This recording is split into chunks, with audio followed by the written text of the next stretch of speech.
I know we're supposed to be over this by now, but Mark Hamill is doing an interview and saying why he's done with Luke Skywalker just opened up the wounds of what the sequel trilogy did to Luke all over again.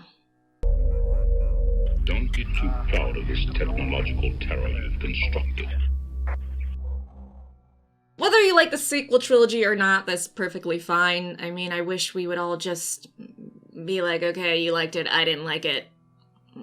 Let's move on. But at the very least, we all liked Luke, right? Right? Well, EW did an exclusive interview with Mark Hamill and asked him, hey, will you ever return to the Star Wars universe? Will you ever play Luke Skywalker again? And Mark Hamill said, nah. And his response is a little bit heartbreaking, so I want to read it real quick. Oh, I can't imagine that, no. I had a beginning, middle, and end. Those films gave me far more than I ever expected when we started out, so it's never even occurred to me. My farewell was in episode 9, and it was bittersweet. I love all those people, and I certainly have affection for George and the character he created. I'm full of gratitude for what it has given me and my career, but I don't want to be greedy. There are still so many stories to tell and so many great actors to tell them.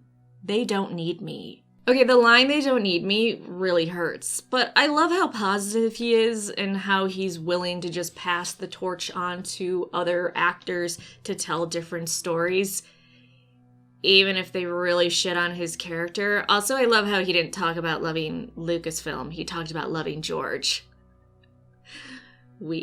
Though, speaking of positive, he also highly praised The Mandalorian as having the heart of Star Wars, so on that he said, I think they have a wonderful advantage on The Mandalorian in that it's economical storytelling. They don't have the burden of delivering a gigantic special effects extravaganza like the films had to do. It sort of gets back to the basics of George envisioning it as a Western in space. I'm very impressed with it, and to me, a very smart move on their part because you can't keep trying to top. It's like the superhero movies that have to deliver these gargantuan epics.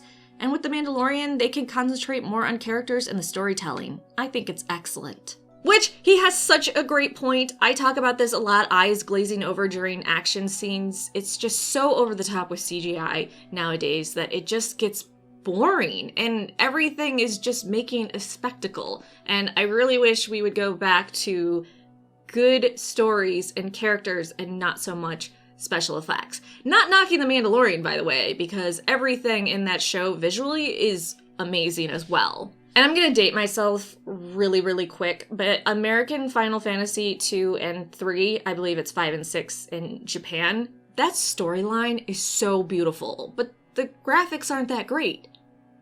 But the storyline's amazing, and you get so attached to these characters. You don't need crazy visuals to have a good story and good characters. Or you don't need to forsake a story and good characters because you got these totally awesome action scenes, dude. So anyways, I'm super sad that Mark Hamill won't return to play Luke Skywalker again. I think he's been very clear about that. He also was very clear he didn't like choices made with Luke Skywalker, but he's just ready to move on. But he's still doing things with Star Wars. He's still doing thank you messages and charities and stuff like that. So it's not like he's completely cutting himself off from Star Wars and Lucasfilm. He just doesn't want to return to the role of Luke Skywalker. So those of you that had a theory that maybe this was all an alternate timeline, or they were going to use Between Worlds to change the sequel trilogies. Probably not. Anyways, that was super sad, and I really feel bad with him saying they don't need me anymore, but you know, you can let me know. Do you think it's good that Mark Hamill is done playing Luke Skywalker, that he's stepping away from it? Do you love his positivity, that he's supporting all these other actors and actresses to tell different Star Wars stories? And do you agree with him on his praise of The Mandalorian? Because I absolutely do. Thanks so much for watching. Please like the video and subscribe for more Star Wars videos.